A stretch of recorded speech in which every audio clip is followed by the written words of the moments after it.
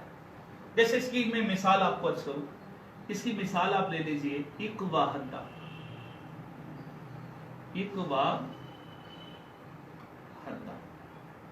تو آپ دیکھ سکتے ہیں کہ جو کاف فا کلمہ ہے اس کے بعد واو زائدہ ہے اور جو دال لام کلمہ ہے یہ لام کلمہ مشدد ہے. تو یہی باب اف وی علال کی علامت ہے کہ فا کلمے کے بعد واو زائدہ اور جو لام کلمہ ہے وہ مشدد ہوتا ہے. تو یہ ملحق با اف علال کا باب ہم نے ڈسکس کیا. اس کا ایک ہی باب ہے اف وی لال. اس کو آپ ذہن میں رکھ لیجیے.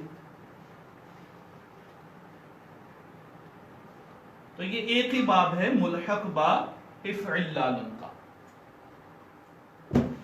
اچھا اب ہم چلتے ہیں دوسری قسم کی طرف. وہ ہے ملحق با اف عین لال کے ابواب. میں لکھ دوں ملحق با، یہ نقطہ بڑا کر دوں، اف عین لال. ملحق با اف عین لال کے یاد رکھیے دو ابواب آتے ہیں. نمبر ایک اف عین لال، یہ میں لکھ دوں اف عین لال. اور دوسرا جو باب اس کا آتا ہے وہ ہے اف عین لاؤن. یہ میں لکھ دیتا ہوں یہاں پر آپ کے لیے نوٹ کرنے میں آسانی.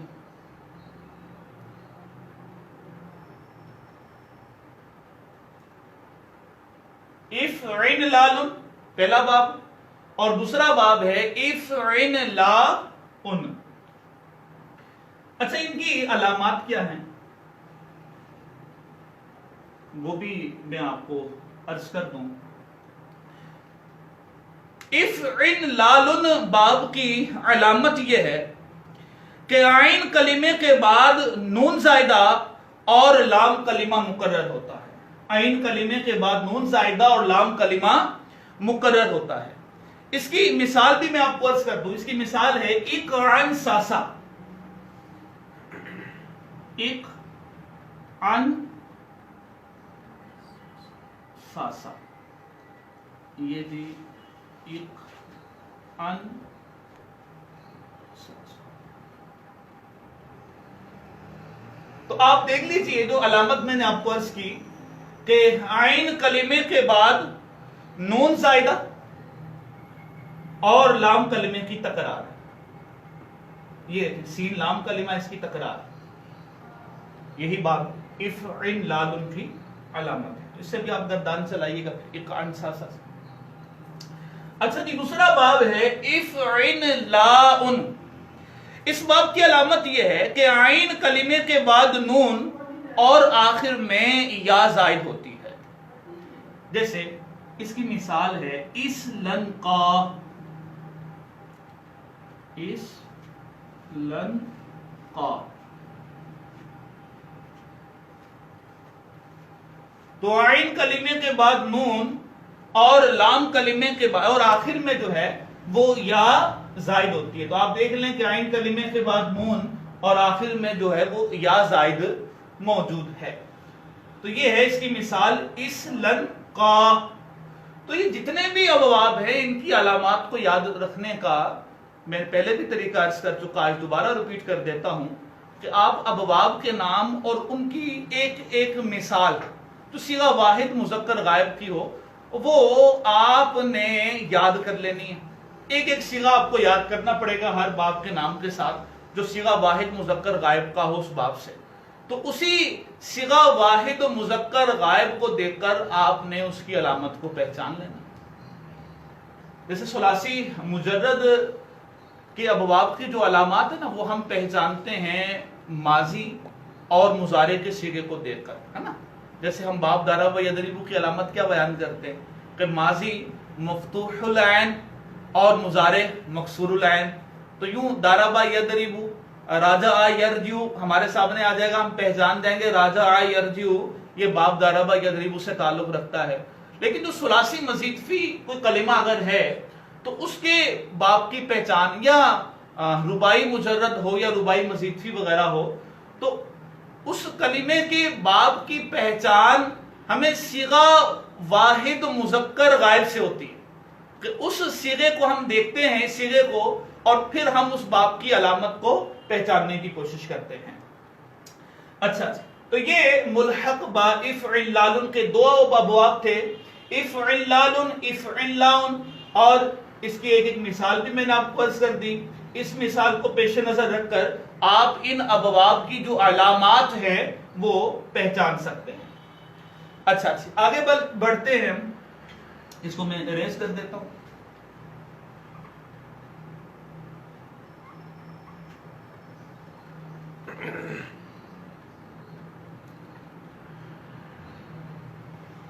تیسری ہماری جو قسم تھی ملحق با رباعی مزید فی کے ابواب میں، وہ ہم آتے ہیں جی ملحق با تفاعل کے ابواب. ملحق با تفاعل،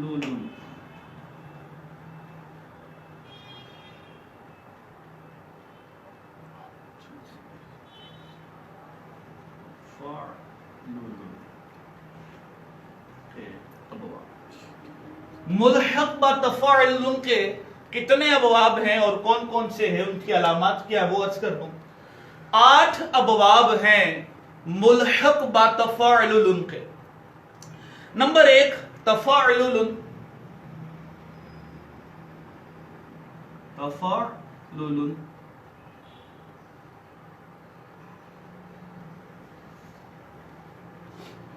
نمبر 2 تفاعل،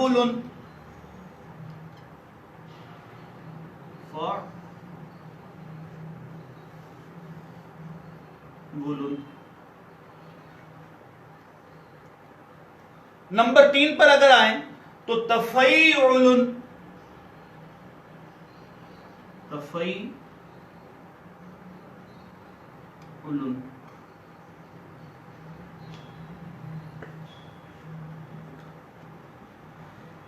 نمبر 4 پر اگر ہم آئیں تو تفاعل.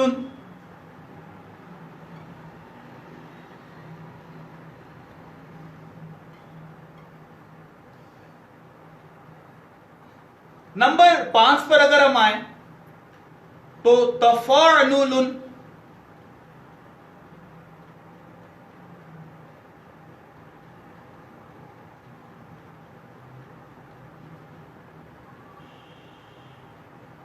اچھا نمبر 6 پر باب آ جائے گا تمفعل.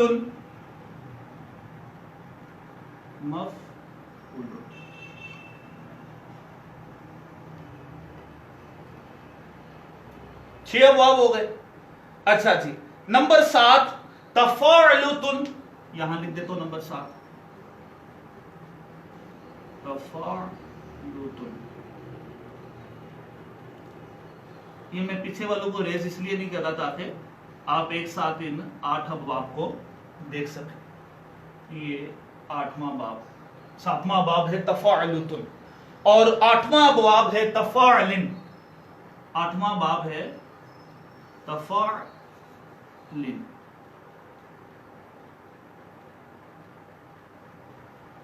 تو یہ ملحق با تفاعلن کے 8 ابواب ہیں. یہ میں لکھ بھی دیتا ہوں 8 ابواب. تفاعلن، تفاعل، تفیعل، تفاعلتن، تفاعل. یہ اعراب ڈال دوں یہاں پر آپ کو پڑھنے میں آسانی رہے. تفاعل، تمفعل، اور نمبر 8 پر ہے تفاعلن. ایک ایک ان کی مثال کو بھی لے لیں تاکہ علامات کو پہچاننے میں جو ہے وہ ہمیں آسانی رہے. تفاعلن جو باب ہے اس کی مثال ہم لے لیتے ہیں جی تجل بابا. تجل بابا. پہلے میں مثال آپ کو دے دوں پھر اس کے بعد اس کی علامت بیان کرتا ہوں، آپ کو پہچاننے میں آسانی رہے گی. اور دوسرے نمبر پر جو باب ہے تفاعل، اس کی مثال ہم لے لیتے ہیں تسر والا.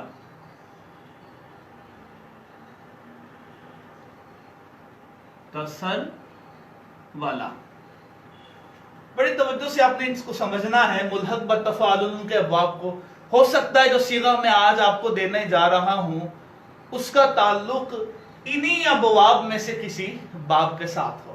علامت کا پہچاننا بڑا ضروری ہوگا. جب آپ علامت کو پہچان جائیں گے تو آپ کو اس کے باب کی پہچان بھی ہو جائے گی. اچھا جی، تیسرے نمبر پر ہے تفیعل. اس کی مثال ہم لے آتے ہیں جی تشیطنا. جگہ کم ہے لیکن بہرحال گزارا کرتے ہیں. امید ہے کہ آپ کو نظر آ رہا ہوگا. تشیطنا. اچھا جی، پھر نمبر 4 کی طرف آ جاتے ہیں تفوعل.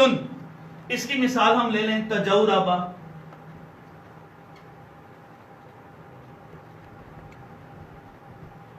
تجوربا. اچھا جی، نمبر 5 پر تفاعل ہے. اس کی مثال ہم لے لیں تقلنسا. تقلنسا.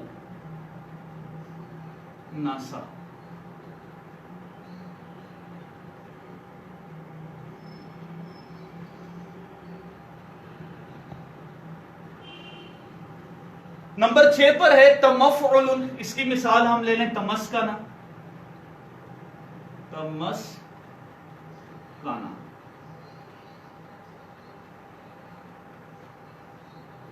اچھا جی،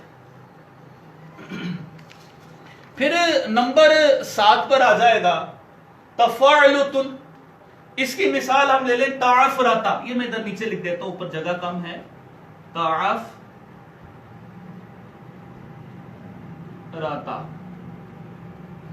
اور تفاعل کی مثال میں آپ کو عرض کر دوں، اس کی مثال ہم لکھ لیتے ہیں جی تقلصا.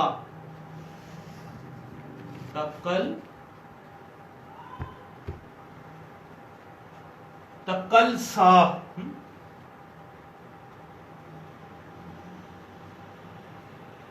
علامات بھی جلدی سے دیکھ لیجئے. اس کی ایک ایک مثال میں نے آپ کو ساتھ میں لکھ دی ہے. آپ کو سمجھنے میں آسانی رہے گی. سب سے پہلے اگر ہم بات کریں باب تفاعل کی، تو باب تفاعل کی علامت یہ ہے کہ فا کلمے سے پہلے تا زائدہ اور لام کلمے کا تکرار ہوتا ہے.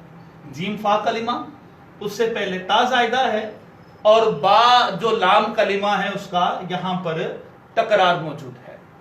دوسرا باب ہے تفاعل. اس کی مثال ہم نے لی تسرولہ. اس کی علامت کیا ہے؟ اس کی علامت یہ ہے کہ فا کلمے سے پہلے تا اور عین کلمے کے بعد واو زائد ہوتا ہے. تو یوں یہ مثال بن جائے گی تسرولہ باب تفاعل کی. تفیعل کی مثال میں نے آپ کو دی تشیطنا. اس کی علامت کیا ہے باب تفیعل کی؟ کہ فا کلمے سے پہلے تا اور فا کلمے کے بعد یا زائدہ ہوتا ہے. چوتھے نمبر پر باب ہے تفاعل. مثال میں نے عرض کی تجوربا. علامت کیا ہے؟ فا کلمے سے پہلے تا زائدہ اور فا کلمے کے بعد واو زائدہ ہوتا ہے. پانچویں نمبر پر باب ہے تفاعل. مثال دی تقلنسا. علامت کیا ہے؟ فا کلمے سے پہلے تا زائدہ اور عین کلمے کے بعد نون زائدہ ہوتا ہے. اچھا جی، چھٹے نمبر پر باب ہے تمفعل. مثال عرض کی تمسکنا. تو فا کلمے سے پہلے تا اور میم زائد ہے. ساتویں نمبر پر باب تھا تفاعلتن. مثال عرض کی تعفرتا. تو آپ اس باب کی علامت دیکھ سکتے ہیں کہ فا کلمے سے پہلے اور لام کلمے کے بعد تا زائد ہے. عین فا را، یہ تو حروف اصلی ہے. تو یہ تا فا کلمے سے پہلے بھی زائد ہے اور لام کلمے کے بعد بھی زائد ہے. آٹھواں باب ہے تفاعل. مثال ہے تقلصا. علامت کیا آئے گی؟ علامت یہ ہے کہ فا کلمے سے پہلے تا زائدہ اور لام کلمے کے بعد جو ہے وہ یا زائدہ ہوگی. تو یہ ہے ملحق بتفاعل کے 8 ابواب. تفاعل، تفاعل، تفیعل. میرے ساتھ ذرا مل کر دہراتے جائیے نا. پکے ہو جائیں گے ابواب کے. ملحق کے ابواب میں بعض اوقات پھنس جاتے ہیں بعض طلبہ. اب جیسے میں آج آپ کو ایک صیغہ دوں گا بھی صحیح ملحق کا, تو جس طالب علم نے اس بات کو جتنے اچھے انداز سے سمجھا ہوگا, اللہ نے چاہا تو اس کو صیغہ پہچاننے میں وہ آسانی رہے گی. پہلا باب کیا ہے؟ تفعل. دوسرا تفعل. تیسرا تفعیل. چوتھا تفعول. پانچواں تفاعل. چھٹا تمفعل. ساتواں تفاعلۃ. آٹھواں تفاعل. تو یہ 8 ابواب ہیں اور ان کی ایک ایک مثال میں نے آپ کو عرض کر دی, اور اس مثال کو دیکھ کر آپ ان ابواب کی علامات کو اللہ نے چاہا تو کافی حد تک آسانی سے پہچان سکیں گے. تو یہ آج کا ہمارا دوسرا ٹاپک تھا جو میں نے آپ سے ڈسکس کیا. میں اس کو ریز کر دوں, امید ہے کہ آپ نے اس کو نوٹ کر لیا ہوگا اور اس بحث کو سمجھ لیا ہوگا. میں اس کو ریز کر دیتا ہوں تاکہ ہم اگلی بحث کو لکھ سکیں.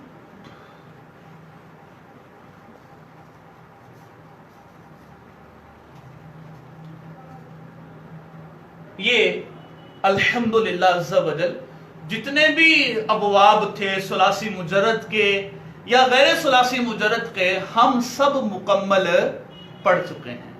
ان ابواب کے نام, ان کی علامات اور کچھ نہ کچھ مثالیں, ان کی چند گردانوں کا ذکر بھی میں نے ساتھ میں کیا. تو اب آپ کا ہوم ورک بھی بڑھ جائے گا کیونکہ اب آپ کے ابواب سارے مکمل ہو گئے. تو اب کوشش کیجئے کہ ان کی جو صحیح کی گردانیں ہیں وہ بھی آپ مکمل کر لیجئے. جس باب کی آپ کی گردان رہ گئی ہے, صرف صغیر صرف کبیر, آپ اس کو کمپلیٹ کر لیجئے گا. اچھا جی,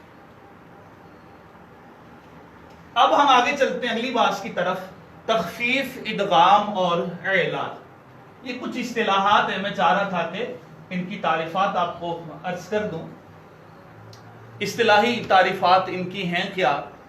تخفیف کسے کہتے ہیں, اعلال یعنی تعلیل کسے کہتے ہیں, اور ادغام کسے کہتے ہیں. اعلال بول لیجئے یا اس کے ساتھ ایک لفظ میں اور بھی لکھ دوں, آپ اس کو تعلیل سے بھی تعبیر کر سکتے ہیں.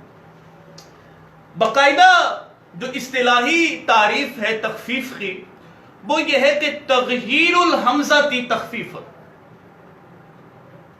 حمزہ میں تبدیلی کرنا یہ تخفیف کہلاتا ہے. تغییر الحمزہ کی تخفیف, حمزہ میں تبدیلی کرنا, حمزہ میں تغیر و تبدل کرنا, یہ تخفیف کہلاتا ہے. اصل میں جیسے محموس کے صیغے جو آتے ہیں تو کلمے میں حمزہ کے آنے کی وجہ سے بعض اوقات ایک کلمہ, بعض اوقات ایک حمزہ آ جانے کی وجہ سے, بعض اوقات 2 کلمے میں حمزہ آ جانے کی وجہ سے کلمے میں ثقل واقعہ ہو جاتا ہے, بھاری پن پیدا ہو جاتا ہے جو کہ نہیں ہونا چاہیے, جو کہ نہیں ہونا چاہیے. تو اس ثقل کو, اس بوجھ کو, اس بھاری پن کو دور کرنے کے لیے ہم قواعد استعمال کرتے ہیں اور اس کو ہلکا کرتے ہیں. اس کو بولتے ہیں تخفیف. ویسے آسان جملہ میں نے عرض کیا تھا عربی میں, امید ہے کہ وہ بھی آپ کے ذہن میں رہے گا. تغییر الحمزہ تی تخفیف, حمزہ میں تغیر و تبدل کرنا تخفیف کہلاتا ہے. یہ تخفیف کی اصطلاحی تعریف ہے. تو محموس کے جو صیغے ہوتے ہیں اگر ہم اصطلاحی اعتبار سے بات کریں تو ہم اس کو تخفیف سے تعبیر کریں گے, لیکن ہمارے ہاں جو معروف ہے وہ ہم اس کے لیے تعلیل کا لفظ یوز کرتے ہیں. تو اس میں بھی کوئی خرابی نہیں ہے, یہ ذہن میں رکھیے گا, میں آپ کو یہ عرض کرتا چلوں. اچھا جی, دوسرا لفظ ہے ادغام. تخفیف کی مثال دینے کی میرے خیال سے مجھے بھی حاجت نہیں ہے کیونکہ کئی صیغے تخفیف سے متعلق آلریڈی ہم ڈسکس کر چکے. جو آج کا پہلا صیغہ تھا جو میں نے آپ کو گائیڈ کیا جس کے متعلق آثارا کا, اصل میں کیا تھا آثارا, تو ہم نے اس میں تخفیف کی نا, قاعدہ چلا کر محموس کا, وہ آبنا والا قاعدہ چلا کر ہم نے اس میں تخفیف کی. تو یہی تخفیف کی مثال ہے. اچھا جی, دوسری چیز ہے ادغام. ادغام کسے کہتے ہیں؟ ادغام کی تعریف آپ یوں کر لیجئے, ادخال الحرف فی الآخری مشددا ادغام. جی ہاں، ایک حرف کو دوسرے حرف میں داخل کر کے مشدد بنا دینا، ایک حرف کو دوسرے حرف میں داخل کر کے آپ مشدد بنا دیں تو یہ ادغام کہلاتا ہے. جیسے مادہ دا میں ادغام کیسے کریں گے کہ آپ جو ایک دال حرف ہے اس کو دوسرے دال حرف میں آپ داخل کر دیں اور اس کو مشدد بنا دیں. کیسے ہو جائے گا ادغام؟ مادہ دا میں ادغام کیجئے، مدہ، تعریف ذہن میں رہے گی ادغام کی. ادخال الحرف فی الآخری مشدداً، حرف کو، ایک حرف کو دوسرے حرف میں داخل کر دینا مشدد بناتے ہوئے، تو یہ ادغام کہلاتا ہے. ادغام کی مثال میں نے آپ کو عرض کر دی. تیسری چیز ہے اعلال کہہ لیجئے یا تعلیل کہہ لیجئے. تو باقاعدہ ہم اصطلاح صرف میں تعلیل کسے کہتے ہیں، اعلال کسے کہتے ہیں، وہ آپ کے سامنے میں عرض کروں. تغییر حرف العلت تعلیل، تغییر حرف العلت تعلیل، حرف علت کو بدلنا، حرف علت میں تغیر اور تبدل کرنا تعلیل اور اعلال کہلاتا ہے. جیسے کوئی بھی صاحب آپ صیغہ لے لیجئے، جیسے ہم یوعدو سے یعیدو بناتے ہیں، یوعدو سے یعیدو بناتے ہیں، یہ تعلیل ہے کہ جو واو حرف علت تھا اس میں ہم نے تبدیلی کی، تبدیلی اس معنی میں کی کہ ہم نے اس کو یہاں پر گرا دیا. تو یہ ہے تعلیل کی تعریف، تغییر حرف العلت. امید ہے کہ آپ اس کو سمجھ گئے ہوں گے. میں اپنی بحث کو یہاں پر اختتام کرتا ہوں، اس بحث کو، اور اب ہم بڑھتے ہیں چوتھی اور بڑی اہم بحث کی طرف. تو یہ ہماری بحث مکمل ہوئی تخفیف، ادغام اور اعلال کی. بقیہ تخفیف کی مزید بحث محموز کی بحث میں شامل ہو جائے گی. ادغام کی جو مزید بحث ہے ہم اس کو مضاف کے چیپٹر میں شامل کر لیں گے، اور اعلال اور تعلیل کی جو مزید بحث ہے ہم اس کو مثال، اجوف، ناقص وغیرہ چیپٹر میں ڈسکس کریں گے. فی الحال اجمالی طور پر تخفیف، ادغام اور اعلال کا معنی میں نے آپ کے سامنے عرض کیا. اچھا، بڑھتے ہیں نمبر 4 کی طرف. آج جو ہماری چوتھی بحث ہے وہ بڑی اہم بحث ہے. کل بھی ہم نے اس کو ڈسکس کرنا تھا لیکن وقت نہیں مل سکا. آئیے آج ہم تفصیل کے ساتھ اس بحث کو ڈسکس کرنے کی کوشش کرتے ہیں. محموز کے کچھ قواعد میں آپ کے سامنے رکھتا ہوں، اور اسی طرح سے جو کچھ سیدھے آپ کے سامنے میں رکھوں گا جن میں ہم محموز کے قواعد کا اجرا کریں گے. سب سے پہلا قاعدہ جو میں آپ سے ڈسکس کرنا چاہوں گا محموز کا، وہ ایک جوازی قاعدہ ہے. محموز کا جوازی قاعدہ کیا ہے؟ قاعدہ نوٹ کر لیجئے گا. حمزہ منفردہ ساکنہ کو ما قبل حرف کی حرکت کے مطابق حرف علت سے بدلنا جائز ہے. حمزہ منفردہ ساکنہ کو اس کو ما قبل حرف کی حرکت کے موافق حرف علت سے بدلنا جائز ہے. یہ قاعدہ میں یہاں پر آپ کے سامنے لکھ بھی دوں.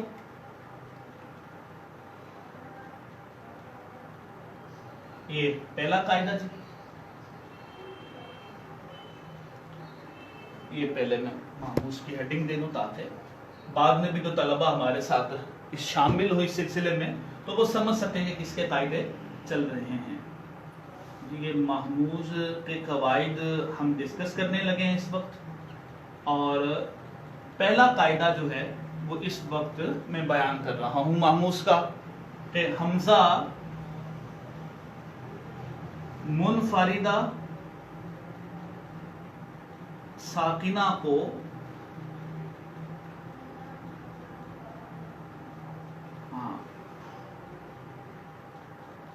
اس کے ما قبل حرف کی حرکت کے موافق حرف علت سے بدلنا جائز ہے. مثال آپ کو میں اس کی عرض کروں، جیسے ہم رأسن سے راسن بناتے ہیں، جیسے رأسن سے راسن. ایک اور مثال لے لیں، 3 مثالیں میں ٹوٹل اس کی آپ کو عرض کروں گا تاکہ یہ قاعدہ اچھے طریقے سے آپ لوگ سمجھ جائیں. دوسری مثال میں آپ کو عرض کرتا ہوں ذئبن والی، بلکہ ہم باؤ والی پہلے لے لیں، بوسن والی.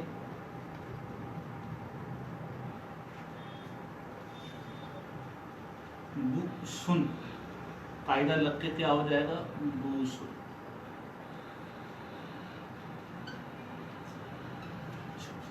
ایک تیسری مثال بھی ہم ڈسکس کر لیتے ہیں.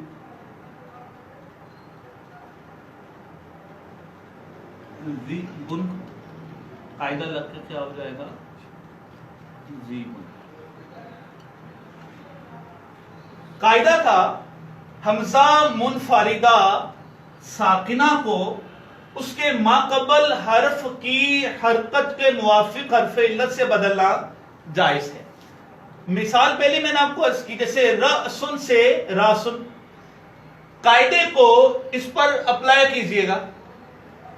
حمزہ منفردہ، منفردہ میں تنہا اکیلا حمزہ، ایک حمزہ آ جائے تو یہ حمزہ منفردہ ہے، اکیلا آیا، اور ساکنہ بھی ہے، ساکن.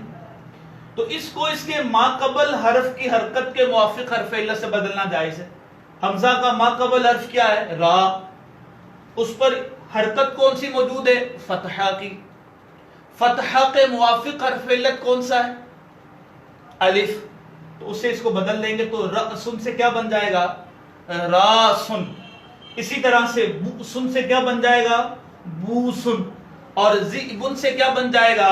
ذئبن. تو یہ ہے محموز کا پہلا قاعدہ جو آج میں نے آپ کے سامنے عرض کیا. اس کو اپنے ذہن میں رکھ لینا ہے. یہ اس کی مثالیں بھی میں نے آپ کو عرض کی. امید ہے کہ آپ اس کو نوٹ کر چکے ہوں گے. آئیے اب ہم بڑھتے ہیں دوسرے قاعدے کی طرف. بقیہ وہ میں آپ کو عرض کر چکا ہوں کہ کون سا حرف علت کس حرکت کے موافق ہوتا ہے. دوبارہ سے ایک بار اس کو ریپیٹ کرنا چاہیں تو کر لیجئے. فتحہ کے موافق حرف علت کون سا ہوتا ہے؟ الف. ضمہ کے موافق حرف علت کون سا ہوتا ہے؟ واو. اور کسرہ کے موافق حرف علت کون سا ہوتا ہے؟ یا. ہے نا، یہ ذہن میں رکھیے. آئیے جی بڑھتے ہیں محموز کے دوسرے قاعدے کی طرف،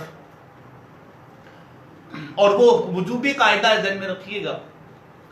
محموز کا دوسرا قاعدہ یہ ہے کہ اذا وقعت الحمزۃ الساکنۃ بعد الحمزۃ المتحرکۃ ابدلت موافقۃ لحرکۃ ما قبلها وجوبا. میں اس کو اردو میں یہاں پر لکھ دیتا ہوں تاکہ بات سمجھنے میں آپ کو آسانی رہے.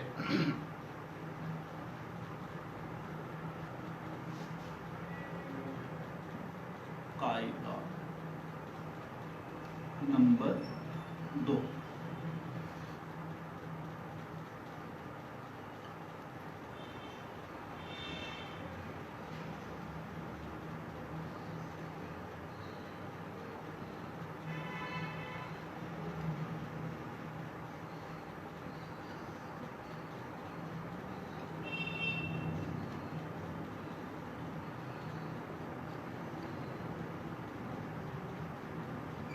حمزہ ساکنہ جو حمزہ متحرکہ کے بعد واقع ہو اس کو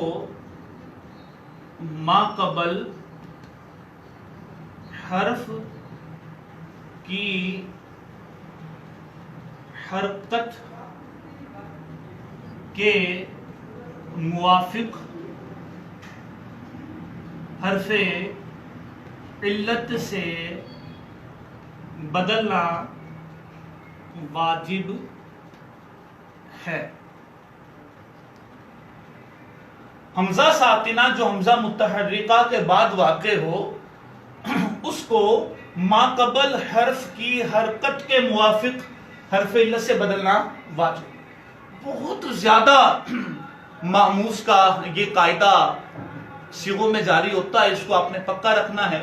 جو میں نے آمنو والا صیغہ آپ کو دیا تھا، یاد ہے آپ کو؟ اس میں بھی ہم نے یہی قاعدہ جاری کیا تھا. آج جو ایک صیغہ ہم نے ڈسکس کیا تھا آثارا، اس میں بھی یہی قاعدہ جو ہے وہ اپلائی ہوا. تو حمزہ ساکنہ جو حمزہ متحرکہ کے بعد واقع ہو اس کو ما قبل حرف کی حرکت کے موافق حرف علت سے بدلنا واجب ہے. ایک مثال بھی اس کی میں لکھ دوں تاکہ آپ کو سمجھنے میں آسانی رہے. آمانا اصل میں کیا؟ آمانا.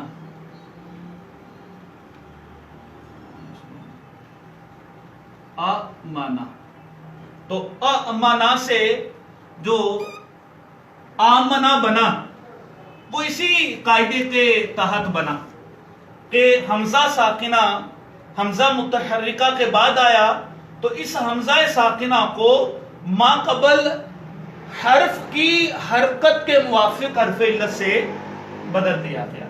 تو یہ آمنا سے آمنا ہو گیا. اور بھی بہت ساری مثالیں آپ لے سکتے ہیں. جیسے آپ بات کریں اگر ایمان لفظ کی تو ایمان اصل میں کیا؟ صرفی لحاظ سے ایمان کی اصل کیا ہے؟ بولیے. ایمانن. ایمانن اصل میں کیا تھا؟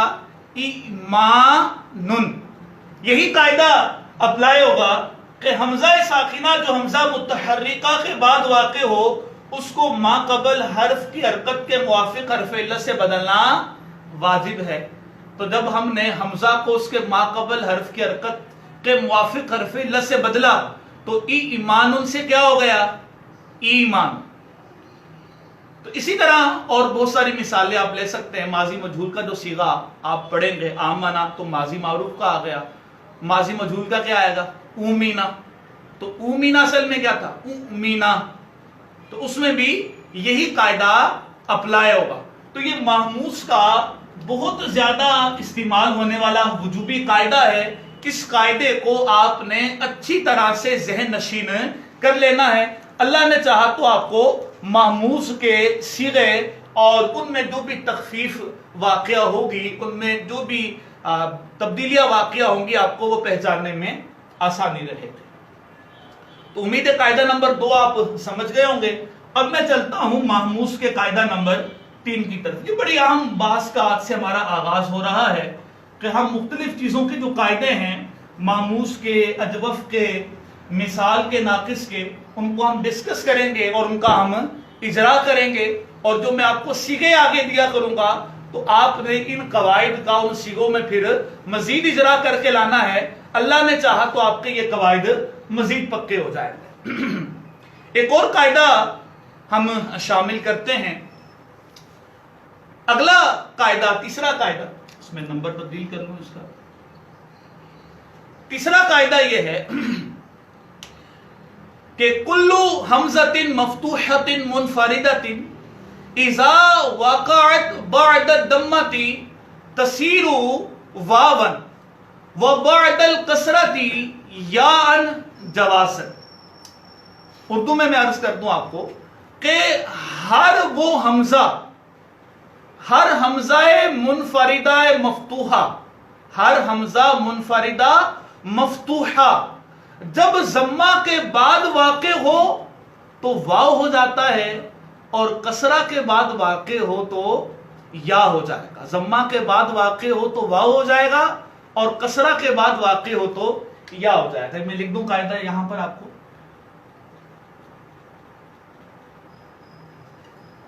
ہر وہ حمزہ منفردہ مفتوحہ، ہر وہ حمزہ منفردہ مفتوحہ جو ضمہ کے جو ضمہ کے بعد واقع ہو واو ہو جائے گا.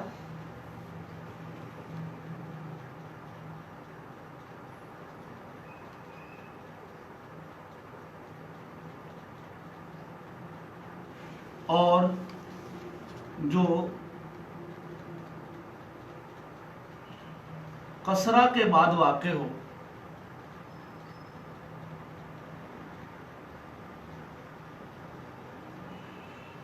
یا ہو جائے گا.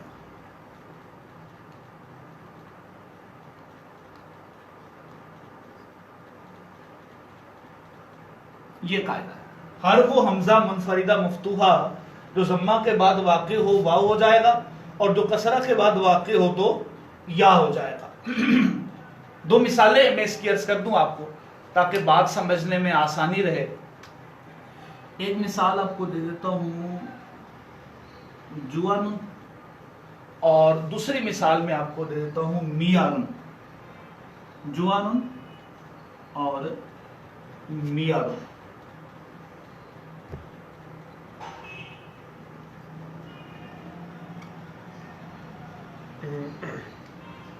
جوان اور میارن. جوان میں یہ قاعدہ اپلائی کیجئے. دیکھیے ہوتا ہے حمزہ منفردہ مفتوحہ, ٹھیک ہے مفتوحہ بھی ہے, ضمہ کے بعد بھی واقع ہو رہا ہے, ٹھیک ہے, یہ واو سے بدل جائے گا. تو یہ جوانن سے کیا ہو جائے گا؟ جوانن. جوانن سے کیا ہو جائے گا؟ جوانن. جوانن. اور اسی طرح سے میارن سے کیا ہو جائے گا؟ میارن. شاباش, کیا ہو جائے گا؟ میارن. تو یہ محموس کا تیسرا قاعدہ ہے. حرف و حمزہ منفردہ مفتوحہ جو ضمہ کے بعد واقع ہو واو ہو جائے گا, اور جو کسرہ کے بعد واقع ہو یا ہو جائے گا. تو اس قاعدے کو بھی آپ نے ذہن میں رکھنا ہے. تو آپ ذرا اس قاعدے کو دیکھیے. میں ذرا پانی پی لوں, پھر اس کے بعد ہم گفتگو کا سلسلہ مزید آگے بڑھاتے ہیں.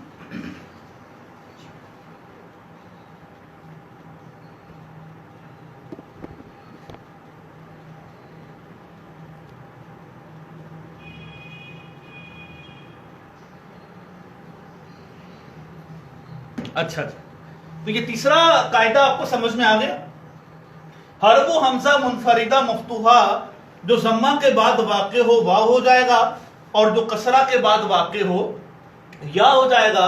جیسے جوانن سے جوانن اور میارن سے میارن. لیکن یہ بھی یاد رکھیے گا کہ تیسرا قاعدہ جو محموس کا ہے یہ بھی جوازی ہے. اس کو بھی آپ نے ذہن میں رکھنا ہے کہ یہ تیسرا قاعدہ جوازی ہے. اس کو ہم ریز کرتے ہیں. آگے ہم بڑھتے ہیں محموس کے چوتھے قاعدے کی طرف. قاعدہ نمبر 4 بڑا اہم قاعدہ ہے,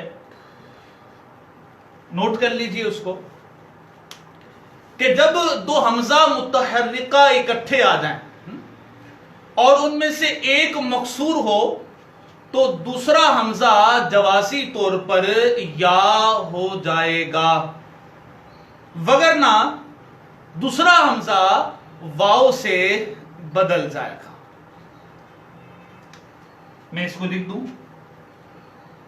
جب دو حمزہ متحرکہ جمع ہو جائیں, جب دو حمزہ متحرکہ جمع ہو جائے اور ان میں سے ایک مکسور ہو,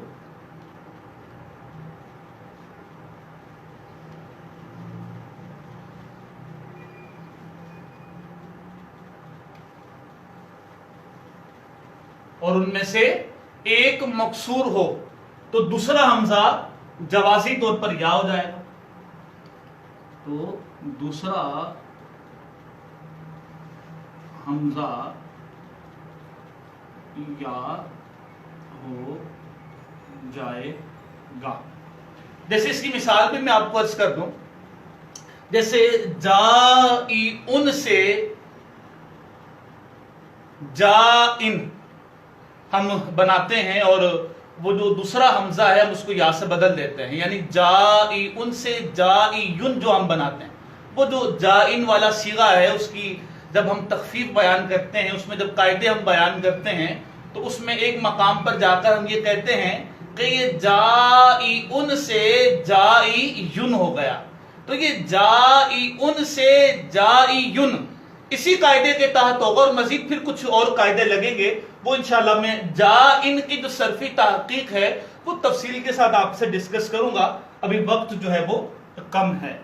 تو یہ آپ نے مثال ذہن میں رکھ لینی ہے، جیسے جائن سے جائن. جائن یہ فائنل صیغہ نہیں ہے، اس میں مزید قاعدے لگتے ہیں اور تبدیلیاں اس میں ہوتی ہیں، جس کے بعد جا کر یہ جائن بنتا ہے. اچھا جی، یہ مثال ذہن میں رکھ لیں. اچھا جی، وگرنہ اگر ایسا نہ ہو تو وگرنہ دوسرا حمزہ واو ہو جائے گا. وگرنہ دوسرا حمزہ واو ہو جائے گا. یہ دوسرا حصہ بڑا اہم ہے اور اس کا استعمال بہت زیادہ ہے صیغوں کے اندر، تو اس کو آپ نے ذہن میں رکھنا ہے. اس کی مثال کیا ہے؟ جیسے آدمو سے اوادمو ایک صیغہ ہے، آدمو آدمو میں یہ قاعدہ جاری ہوگا آدمو میں، اور یہ کیا ہو جائے گا؟ اوادمو. آدمو سے کیا ہو جائے گا؟ اوادمو. اچھا جی، اسی طریقے سے ایک اور مثال عرض کر دوں، اؤملو سے کیا ہو جائے گا؟ اوملو. تو اور بہت ساری مثالیں آپ اس کی لے سکتے ہیں. آدمو سے ہم بنا دیں اوادمو. یہ مثال میں ایک لکھ دیتا ہوں آپ کے لیے، آپ کو سمجھنے میں آسانی رہے گی. تو یہ محموس کا چوتھا قاعدہ ہے جو میں نے آپ کے سامنے عرض کیا. محموس کا یہ چوتھا قاعدہ ہے جو میں نے آپ کے سامنے عرض کیا. آپ نے اس کو ذہن میں اچھے طریقے سے بٹھا لینا ہے. تو یہ قاعدہ نمبر 4 تھا محموس کا. اور بھی کچھ قاعدے محموس کے ہیں جو میں آپ سے ڈسکس کرنا چاہ رہا ہوں، لیکن آج جو وقت ہے وہ ہمارا اپنے اختتام کو پہنچ رہا ہے. تو جو کل کے 3 صیغے ہیں جلدی سے آپ وہ نوٹ کر لیجئے تاکہ آپ کا جو ہوم ورک ہے وہ آپ کو مل جائے. اچھا جی، کل کے جو 3 صیغے ہیں وہ جلدی سے آپ نوٹ کر لیجئے. پہلا صیغہ جو کل کے لیے میں آپ کو دینا چاہ رہا ہوں وہ ہے اس حن کا کا. اس حن کا کا، یہ پہلا صیغہ ہے، اس حن کا کا. اچھا جی، نمبر 2 پر جو صیغہ میں آپ کو دینا چاہ رہا ہوں وہ ہے اواخذ. اواخذ. نمبر 3 پر جو صیغہ میں آپ کو دینا چاہ رہا ہوں یہ ہے ترا.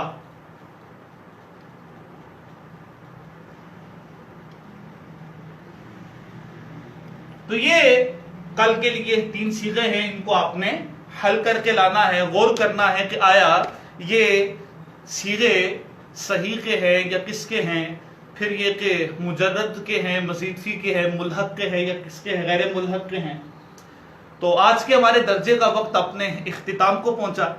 درجے کے اختتام پر حسب معمول ہم یہ دعا کرتے ہیں کہ اللہ عز و جل کورونا وبا کا جلد خیر کے ساتھ خاتمہ فرمائے، اور جو مسلمان اس وبا کی وجہ سے انتقال کر گئے ہیں اللہ عز و جل ان کی بخشش فرمائے، اور جو مسلمان اس وبا میں مبتلا ہیں اللہ عز و جل انہیں شفائے کاملہ عاجلہ نافعہ عطا فرمائے. اب کورسز میں شرکت کرتے رہیے، مدنی چینل دیکھتے رہیے. السلام علیکم ورحمۃ اللہ وبرکاتہ.